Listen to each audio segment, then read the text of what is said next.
Hello and welcome to BPedia powered by Abhimanyu IAS. My name is Niharika Walia और आज मैं आपके साथ डिस्कस करने वाली हूँ regarding a very important aspect of the job. हम हमेशा जब जॉब करने का सोच रहे हो तो सबसे पहले कोई ये नहीं सोच रहा होता कि अच्छा we'll be getting a job जिसमें हमें जो जो चाहिए वो मिल जाएगा। The very important aspect of any job और motivation is money. So let's understand, if you're looking for a job जिसकी CTC यानी cost to the company 15 lakh से ज़्यादा हो in your final year of college ही अगर आपको वो अपॉर्चुनिटी दिख रही हो तो आप क्या करेंगे? Are you going to look forward to that और नॉट? सबसे इंपॉर्टेंट क्वेश्चन, क्योंकि इन जॉब्स का फायदा क्या है? इस जॉब के अंदर आपको कोई नहीं बोलने वाला कि आप फ्रेशर हो, कोई नहीं पूछने वाला कि इससे पहले कोई काम नहीं किया आपने, कोई नहीं पूछने वाला कि एग्जैक्टली आपको इससे पहले क्या आता है।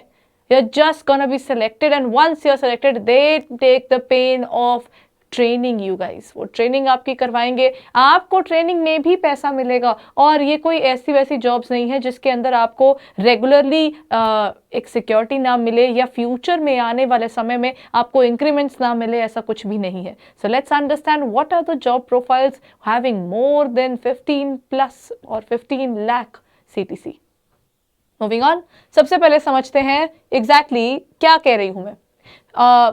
Cost of the company 15 lakh plus यानी आपको मिलने वाले पैसे, जो आपको सैलरी आती है, उसके अलावा जो आपको एडिशनल मिलेगा यानी आपके पास जो फैसिलिटीज मिलेंगी उन सबको मिलाकर आपके पास जो कंपनी, जो भी आपकी जिस भी ऑर्गेनाइजेशन में आप जुड़े होंगे वहां पर आपको 15 लाख से ज्यादा मिल रहे होंगे। Near about that we are going to talk about today. Now there are certain government jobs, there are certain officer based vacancies जिनकी शुरुआती सैलरी ही 15 लाख से ऊपर है। शुरुआती सैलरी 15 लाख रुपए का मतलब यह है कि you are not considered on the fact कि आपने इससे पहले क्या किया हुआ है, फ्रेशर हो, MBA नहीं कर रखी, कहीं और से एक्सपीरियंस नहीं है आपके पास, इट डजंट मैटर। इसके अंदर सिर्फ आपका जितनी छोटी एज में आप यहाँ पर एंटर करोगे ना, उतनी जल्दी आपकी ग्रोथ पॉसिबल हो पाएगी। वाई? क्योंकि उसमें क्या होता है, प्रमोशंस होती है, कुछ कुछ टाइम बाद, एक पर्टिकुलर टाइम बाद आपका प्रमोशन का पेपर होगा। वो पेपर आप जब दे रहे होगे, आपने पहले पढ़ा हुआ है ना, पेपर निकाले और अगले लेवल के आप प्रमोशन पे चले गए। 3 साल 2 साल हर कुछ पर्टिकुलर टाइम बाद आपका होगा। जितनी छोटी एज में जाओगे उतनी जल्दी उतनी हायर पोजीशन पर आप पहुंच पाओगे। दैट टू ऐसी जॉब प्रोफाइल्स के अंदर जहां पर आपको एक तो सैलरी बहुत अच्छी मिलेगी, साथ ही साथ आपको बहुत सी फैसिलिटीज मिल जाएंगी which are definitely not there in many private sector jobs. So when we talk about the portion of government jobs, so what are the government jobs in which you will find such kind of scenario? ठीक है, चलो फिर वहां से शुरुआत करते हैं। आज सैलरी एक बहुत मेजर प्रोफाइल है, एक सबसे बड़ा मोटिवेटर है। अगर मैं कहीं पे जॉब करने जा रही हूँ तो अगर वहां पर मुझे सब कुछ मिले, मुझे एक अच्छी जॉब प्रोफाइल मिल रही है, जॉब सिक्योरिटी मिल रही है, मुझे एक ग्रोथ का स्कोप दिख रहा है, उसके अलावा वहां पर मेरे पास प्लस पॉइंट ये आ जाता है कि whatever job I will be doing there, वहां पर मेरे पास चैलेंजेस होंगे, एक अच्छी जॉब होगी, लेकिन बस ये बोल दिया जाए कि नहीं सैलरी थोड़ी कम है, क्या आप उसमें काम कर पाएंगे? तो चांसेस आर लेस, क्योंकि सैलरी भी एक इंपॉर्टेंट एस्पेक्ट है जिसके एक्चुअली वो एक बहुत मेजर एस्पेक्ट है जिसके बेस पर सबसे पहले हम जॉब प्रोफाइल पे जाते हैं। Why do we work for the salary first, so that is the first and foremost thing that anybody thinks. Rest is everything additional, professional level, social recognition, वो सब चीजें इंपॉर्टेंट है। लोग गवर्नमेंट जॉब की तरफ आज के समय पर जा रहे हैं जॉब सिक्योरिटी के लिए, लेकिन अगर सैलरी एक्सेसिवली कम होगी तो वो क्या कह देते हैं कि क्या फायदा, फिर तो प्राइवेट सेक्टर में ही सही कहीं ना कहीं ग्रो करके सेव कर लेंगे। यही सोच में आता है ना। तो क्या ऐसी कोई गवर्नमेंट जॉब्स नहीं है जहां पर आपको जॉब सिक्योरिटी भी दिख जाए और साथ में आपके पास सैलरी भी आपको अच्छी मिल जाए? सैलरी एक बहुत इंपॉर्टेंट एस्पेक्ट आ जाता है। और आपको पता है there are certain officer based jobs जिनके अंदर आपको शुरुआती सैलरी में ही कोई कमी नहीं मिलती है। ना कि सिर्फ शुरुआती सैलरी, आपकी पोस्टिंग भी ऐसी जगह जाएगी जहां पर आप ना कॉर्पोरेट लेवल की तरह ही वर्किंग कर रहे होंगे, आपको पूरा एक्सपोजर है। अगर आप उन जॉब्स की प्रोफाइल्स की बात करते हैं, आपका you are going to sit among the most important people of the country and at the same time you are going to join the ऐसी ऑर्गेनाइजेशन जिनमें आपको प्राइवेटाइजेशन की दिक्कत भी नहीं दिख सकती। जैसे बैंकिंग में कई जगह पर आ गई है कि हाँ वो प्राइवेटाइज होने वाले हैं, बट कुछ ऐसी ऑर्गेनाइजेशंस जो हमारे कंट्री के पिलर ऑर्गेनाइजेशंस में से एक हैं और it is all under the centre because वो रेगुलेटरी बॉडीज है, वो रेगुलेट करती हैं सबको। तो जो रेगुलेटरी है वहां पर प्राइवेटाइजेशन वाली दिक्कत भी नहीं दिखती। साथ ही साथ उनके आप ऑफिसर पोजीशन पर जा रहे हैं। ऑफिसर पोजीशन यानी आप शुरुआत ही एक ऑफिसर के फर्स्ट लेवल ऑफिसर से शुरू कर रहे हो और आगे अपने ऑफिसर रैंक में ऊपर ऊपर ही जाना है। There is no stability out there कि बस इसी जगह पर रह जाओगे, नहीं, उनमें प्रमोशंस भी उतनी हाई है। और अगर शुरुआती सैलरी ही 15 से 20 लाख है, पर एनम, तो सोचिए आगे कितनी ग्रोथ है उसके अंदर। हर साल गवर्नमेंट जॉब के अंदर का जो फायदा है वो आपको इंक्रीमेंट जरूर मिलता है, इंक्रीमेंट भी मिलेगा, प्लस आपको प्रमोशन का भी स्कोप दिखेगा, प्लस इतनी अच्छी सैलरी होगी। What is it about these vacancies that we need to understand? So let's continue further regarding that. Okay. सबसे पहले बात आती है स्पेसिफिक ऑफिसर जॉब्स की। ऐसी ऑफिसर जॉब्स, ये नॉर्मल जॉब्स नहीं है, इनमें आप एक ऑफिसर के तौर पर जाने वाले हैं। Those officers which are going to look forward towards the working, पूरा एनफोर्समेंट वाली चीज़ों को देखना, आपकी लॉज लग रहे हैं, रिस्पॉन्सिबिलिटीज़ आपके पास इंपॉर्टेंट है। यानी जिस तरह कॉर्पोरेट बॉडीज़ के अंदर आप प्राइवेट ऑर्गेनाइजेशंस में जब हम देखते हैं नए नए चैलेंजेस आते हैं, नए नए काम सीखने को मिलते हैं, गवर्नमेंट जॉब्स में भी आपके पास ऐसी बहुत सी जॉब्स है जहाँ पर कोई मोनोटनी नाम की चीज़ नहीं है। यानी कि आप रहेंगे 9 to 5 वाली जॉब्स के अंदर, no doubt, but in 9 to 5 के अंदर ही आपके पास बहुत सी इंटरेस्टिंग रिस्पॉन्सिबिलिटीज़ रहेंगी। हर वक्त बदलते रहने वाले काम को, वहाँ पर भी आपको dynamic workforce, dynamic work culture देखने को मिल जाएगा। साथ ही साथ आपके पास वहां पर एक एक्सपोजर रहेगा। You will be sitting among the most important people where you are going to be a part of the apex organisations जो पूरी चीजों को रेगुलेट करते हैं, यानी आप भी एक इंपॉर्टेंट हिस्सा होंगे रेगुलेशन के, right. So let's understand those kind of jobs which I am going to talk about. These are high paying secured government jobs, not paying good. They are high paying government jobs. और इन jobs के लिए जितनी छोटी as में आप fresher बनकर ही जाएंगे ना, आपका चांस उतना ज़्यादा हाई बढ़ जाता है, उसका स्कोप आपका उतना ज़्यादा होता है। प्राइवेट जॉब्स का सबसे बड़ा नुकसान, जैसे जैसे हम लोग एज होना शुरू कर देते हैं तो आप स्पेशलाइज तो हो गए, लेकिन क्या स्पेशलाइज लोगों को प्राइवेट ऑर्गेनाइजेशंस बहुत ज़्यादा अफोर्ड कर सकती हैं? मतलब जब आई बी मे बी हम लोग अपने 40s की तरफ बात करते हैं, जब हम किसी ऑर्गेनाइजेशन में काम कर रहे हैं, जब उनके लिए हम महंगे पड़ेंगे, then definitely they can switch towards the youngsters out there. यानी कि प्राइवेट जॉब्स में एक दिक्कत रहती है कि यंग होते हुए तो हम लोग बहुत काम कर लेते हैं, कमा लेते हैं, लेकिन as soon as we start ageing तो वहां पर एक दिक्कत आती है। लेकिन क्या गवर्नमेंट जॉब्स में से दिक्कत आती है? अदर बाय द टाइम जब आप एज में बढ़ते जाते हैं, आपका रुतबा उतना बढ़ता जाता है, आपके प्रमोशन के उतने चांसेस बढ़ चुके होते हैं, आप डेपुटेशन पे कई इंपॉर्टेंट जगहों पर जा सकते हैं। साथ ही साथ इवन आफ्टर यू टर्न 60 आपके पास कहीं ना कहीं उसके बाद भी आपके पास अपना स्कोप खुला होता है वर्किंग का। This is the power of a government job. That means even after U turn 60 you have something in your hand. कहीं ना कहीं पैनल्स में कोई गवर्नमेंट, जब आप इंपॉर्टेंट इंस्टीट्यूशन से निकलेंगे तो 60 के बाद भी आपके पास कहीं ना कुछ स्कोप बना रहता है। That means that you are not going to be very important by the time you are working, but उसके बाद भी these kind of jobs, these kind of aspects is something जो आज का यूथ ढूंढ ही रहा है, राइट। सो लेट्स अंडरस्टैंड ऐसे कौन सी जॉब्स हैं। Number 1, RBI. Do you know RBI की CTC cost to the company is 20 lakh rupees. यानी कि 20 लाख रुपए आपके पास, तो organisation already pays you more than a lakh in terms of your salary. उसके अलावा वो आपको परक्यूजिट्स प्रोवाइड करवा रहे हैं, फैसिलिटीज दे रहे हैं, आपको लैपटॉप तक आपके ऑफिस की तरफ से मिल सकता है। RBI, reserve bank of India, एक ऐसी ऑर्गेनाइजेशन जो हमारे कंट्री के लिए बहुत ज़्यादा इंपॉर्टेंट है। इट्स द एपेक्स बैंक, और इसमें वैकेंसी निकलती है हर साल ग्रेड B ऑफिसर की। यानी इसके फर्स्ट लेवल ऑफ ऑफिसर होता है ग्रेड A, उसके बाद आता है ग्रेड B, उसके बाद ये आगे आगे बढ़ता ही जाएगा, ग्रेड C, ग्रेड D, जितने आपके ये C, D, E, F आप जाएंगे उतना ज्यादा आपका रैंक बढ़ता जाएगा। और सोचिए शुरुआत आप यहां से कर रहे हैं तो आगे ये अमाउंट कम होगी या बढ़ेगी? It is definitely going to grow along with that. आपको जितने साल का एक्सपीरियंस होगा उससे ये और बढ़ जाएगी। नेक्स्ट आता है NABARD। This is also an organisation जिसकी जो स्टार्टिंग है वो है 14.5 लाख से। इसका ग्रेड A ऑफिसर भी निकलता है, ग्रेड B ऑफिसर भी निकलता है। ये ग्रेड A की बात कर रही हूं मैं, तो NABARD ग्रेड A आता है, फिर नेक्स्ट ग्रेड B आता है। इसमें भी वैसे ही आपको हायरार्की दिखती है जैसे कि मैंने RBI में आपको बताई। Again an organisation which is high paying jobs, और ये इनके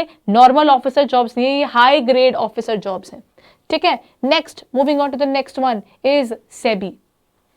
सेबी के अंदर आपको ग्रेजुएट्स और पोस्ट ग्रेजुएट्स दोनों के लिए अलग अलग स्ट्रीम्स में निकलती हैं जॉब्स। जो स्पेसिफिक स्ट्रीम्स हैं या जो इंजीनियरिंग के बैचलर्स हैं, जिन्होंने इंजीनियरिंग में बैचलर्स की हुए हैं, उनका बैचलर्स का फायदा ये है कि आप किसी भी स्ट्रीम में अप्लाई कर सकते हो। आपकी स्पेशल स्ट्रीम्स भी निकलती है, उससे भी निकलती है, और इसकी starting salary is 17 lakh. Grade B की ये जॉब आती है। That is SEBI grade SEBI का ग्रेड A ऑफिसर आता है, RBI का ग्रेड B आता है, बाकी सब में आपको ग्रेड A, और इसके अंदर सिर्फ ग्रेड ग्रेड बी, जो सेबी है उसका ग्रेड ए का निकलता है, नाबार्ड में दोनों के निकलते हैं, ए और बी दोनों। तो ये जो ए बी है, ये क्या बता रही हूं मैं, ये ना उनकी रैंकिंग है, यानी सबसे पहला जो आपका ऑफिसर है वो ग्रेड ए है, उसके बाद ये आगे आगे बी सी डी और आगे आगे बढ़ता रहता है। The power of being into these organizations, SEBI, NABARD, RBI. Do you think RBI is going to privatize all of a sudden? क्या हो जाएगा? आप रेगुलेटरी मार्केट के अंदर बैठे हैं, आप रेगुलेट करते हैं मार्केट को. These kind of jobs are going to stay for a long period of time. They are indispensable. Government ने रेगुलेशंस तो करनी ही है, तो जब गवर्नमेंट पूरी शेयर मार्केट देख रहे होंगे, रेगुलेशंस की जो इसकी रेगुलेटरी मार्केट है, इसकी जो रेगुलेशन करने वाली ऑर्गेनाइजेशन है, इसके अंदर जॉब करना एक ऐसी जॉब प्रोफाइल जिसके अंदर आपको ना कि सिर्फ पैसा अच्छा मिल रहा है, more than 1 lakh per month का आपको सैलरी मिल रही है, उसके अलावा और कितने सारे पर्क्स हैं। Along with that EPFO, employ provident fund organisation भी काफी सालों से अपनी तरफ से हर साल इसके अंदर कुछ ना कुछ इंपॉर्टेंट वैकेंसीज निकलती हैं। Along with that let's talk about the overall job profiles which you can find है। देयर आर ओवरऑल 5 ऑर्गेनाइजेशंस जिनकी बहुत इंपॉर्टेंट जॉब्स निकलती रहती हैं। RBI, NABARD तो आपको रेगुलरली दिखेगा ही दिखेगा, first quarter of every year इनकी नॉर्मली वैकेंसीज निकलती हैं, मतलब जब आप ग्रेजुएशन कंप्लीट कर चुके हैं उसके बाद शुरू कर दीजिए पढ़ना, और जैसे इनकी जॉब वैकेंसीज आती हैं लुक एट दैट और उसे फिल अप कर दीजिए। EPFO, ESIC, सेबी का भी नियर अबाउट ऑलमोस्ट सब कह रहे हैं कि हर साल इसका देखने को मिलेगा। EPFO और ESIC में भी आपको every year now and then इनकी वैकेंसीज निकलती रहती हैं। यानी सबसे इंपॉर्टेंट बात आ जाती है, क्या आप इन पेपर्स के बारे में जानते हैं, और अगर नहीं जानते हैं तो आप कैसे इसको सही समय पर इसको टैप कर पाएंगे, because the very first thing is you need to know ये पेपर कब निकलते हैं। Second thing that you need to know इसका सिलेबस क्या है। थर्ड थिंग टू नो कितनी वैकेंसीज आती हैं। Fourth thing to know cut off क्या जाती है इसकी। अगर मैं आज पेपर के लिए प्रिपेयर करना शुरू, कितना तो मेरे को पढ़ के चलना होगा कि मैं इतना पेपर में स्कोर कर सकता हूं या इतना स्कोर नहीं कर सकता हूं।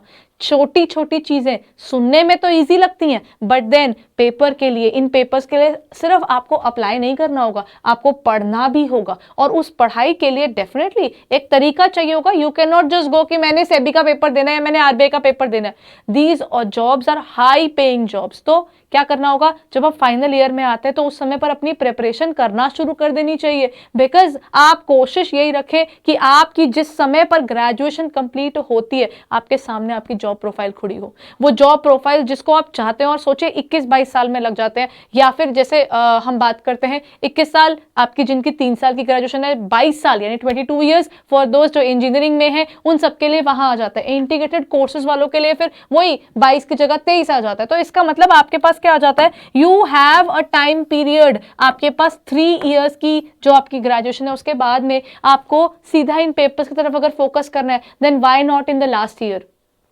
प्रिपरेशन लास्ट ईयर में शुरू कर दो और टैप कर लो इसको, और इसको आप साथ साथ टैप कर सकते हो। अगर इंजीनियरिंग के ग्रेजुएट हो तो यहां पर भी आप साथ साथ टैप कर सकते हो। After the completion of your graduation you can apply for these. इनमें भी आपको यही सेम सिनेरियो दिखता है कि ग्रेजुएशन तो इनमें है ही, सेबी में पोस्ट ग्रेजुएशन की रिक्वायरमेंट रहती है कुछ स्ट्रीम्स के अंदर, सबके अंदर नहीं। जनरल स्ट्रीम के अंदर उन्होंने बताया हुआ है, बाकी कई ऐसे हैं जहां पर अगेन आपको आपकी ग्रेजुएशन ही काफी है। तो पता तो लगाइए क्या आप इस पर्टिकुलर पेपर में से कौन से पेपर के लिए एलिजिबल हैं। सिलेबस देखिए क्या सिलेबस होता है, क्या इनके पेपर पैटर्न्स होते हैं। अगर आप अभी से नहीं देखेंगे तो रेगुलेटरी बॉडीज पिछले कुछ समय से ना एग्जाम करवाते हैं। क्या होता है, आज नोटिफिकेशन निकाली, 2 से 3 महीने बाद पेपर है, तो 2 से 3 महीने में आप पेपर को समझेंगे, ऑर्गेनाइजेशन को समझेंगे, उसकी कट ऑफ को समझेंगे, और फिर जाकर पेपर देंगे। क्या ये पॉसिबल हो पाएगा? It would be difficult. So why not to prepare just right away? एक बार well versed तो हो जाए, क्या है ये पेपर, कैसे प्रिपरेशन करनी चाहिए, and what should be my strategy towards the working of these examinations. So if you haven't thought of it yet, you should go ahead. हमारे पोर्टल के आपको यहाँ पर नीचे डिटेल्स मिल जाएंगे जिसके अंदर इन सब ऑर्गेनाइजेशंस की आपके पास बेसिक डिटेल्स, क्या इनकी वैकेंसीज निकलती है, क्या इनकी कट ऑफ होती है, क्या पेपर पैटर्न होता है, क्या क्या स्ट्रीम के पेपर निकलते हैं, चेक कीजिए आपकी एलिजिबिलिटी कितनी है, कितनी परसेंटेज रिक्वायरमेंट है मिनिमम आपके लिए। तो वो सब चीजें तो पता लगानी पड़ेंगी ना, क्योंकि अगर if you are thinking about giving these kind of examinations, you need to know where do you stand right now, how much is your eligibility criteria in these things. Minimum 21 years की age आपको यहाँ पर mostly में दिखेगी ही, तो वहां से आपकी शुरुआत हो जाती है, एंड 21 to 30 है मोस्टली के अंदर। अगर हम 21 to 30 की एज गैप में जा रहे हैं, आपके पास 9 साल का टाइम पीरियड होगा जिसमें आप पेपर दे सकते हो, लेकिन क्यों वो 9 साल के अंत तक पहुंचना, क्यों ना 22-23 के अंदर ही इस पेपर को निकालकर अपनी जॉब समय से पहले ही सिक्योर कर लेना, और उसके बाद सिर्फ पूरी लाइफ आपको वर्क करना है अपनी ग्रोथ के लिए। Working in these organisations is not going to give you salary only, it also adds your social recognition. आपके वहां पर आप एक गवर्नमेंट हाई ऑफिसर जॉब में होंगे, स्केल आप सोचिए, स्केल जो होते हैं, स्केल 6, 7, 8, 9, 10 वाली तरफ आप जाते हैं। स्केल से बेसिकली आपका पे स्केल कैसा है, आपकी पार क्या है उस पर्टिकुलर जॉब प्रोफाइल की, वो आपके लिए कितना इंपॉर्टेंट हो जाएगा। प्राइवेट के अंदर ग्रेजुएशन के बिल्कुल बाद कुछ नहीं मिलता अनटिल अनलेस आप कुछ बहुत अच्छे रेप्यूटेड कॉलेजेस से नहीं निकले, मतलब स्ट्रगल करना पड़ेगा कि प्राइवेट प्लेसमेंट कहाँ हो रही है, ये कॉलेज वाले से कहाँ भेज रहे हैं, और वहां पर भी जहां पर हम लगेंगे वहां पे एक फ्रेशर के तौर पर गए, धीरे धीरे सैलरी बढ़ेगी। यहाँ पर ऐसा कुछ नहीं, किसी ने नहीं पूछना कि आप फ्रेशर हो, सीधा पूछना है आपको इस पर्टिकुलर चीज की नॉलेज है, आपने पेपर क्लियर किए हैं, इंटरव्यू आपने दिया, if you clear it up and then you are just sitting in these organisations just like everybody else. वो 30 में ज्वाइन करे, 32 में ज्वाइन करे, आपने 23 में ज्वाइन कर लिया, 22 में ज्वाइन कर लिया, think about that, you are 7 years ahead than many people out there. Joining in these organizations at a young age is definitely something which is going to help you a lot. ठीक है, छोटी छोटी चीजें जिन पर work किया जा सकता है इन terms of your growth. So this is where I end my session. In case you are interested in these organizations, then you should look forward to it in the best possible way. Thank you. And in case अभी तक आपने checkout नहीं किया है तो यहाँ description में जाकर देखिएगा जरूर।